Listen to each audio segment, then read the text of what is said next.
এই জাতটা হচ্ছে নাইস গ্রিন, যেটা বর্তমান সময়ের মানে সবচেয়ে সেরা জাত নাইস গ্রিন। তো আমি তো প্রথম 2 বছর লাউ করে মোটামুটি লসে বলা যায়, কারণ লাউ বিক্রি করতে পারি না। মার্কেটে নিলে একসাথে অনেক লাউ কিনতে চায় না কেউ। আর একটু প্রবলেম আছে মার্কেটিংয়ের লাউটা, সবাই চাচ্ছে যে ছোট লাউ।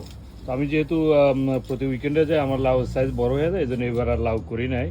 তো বাসার পিছনে জাস্ট মাহিনের আম্মু আমাদের 2টা গাছ লাগাইছে এখানে।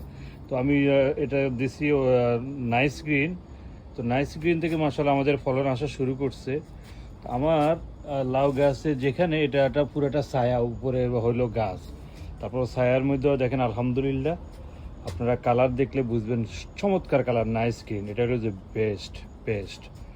তো আপনারা যারা অলরেডি করছেন আগে আমার থেকে বিজনেস, আপনারা জানেন নাইস গ্রিনটা এটা কেমন। আপনি কালার দেখেন, এটা চমৎকার চমৎকার কালার। ঠিক আছে, নাইস গ্রিন। এই যে আমাদের সিজনের এটাই প্রথম। এটা আমার বাসার পিছনে, এটা খামারে না। তো আপনারা যারা কখনোই নাইস গ্রিন ট্রায়াল করেন না, নাইস গ্রিন ট্রায়াল করবেন। Thank you.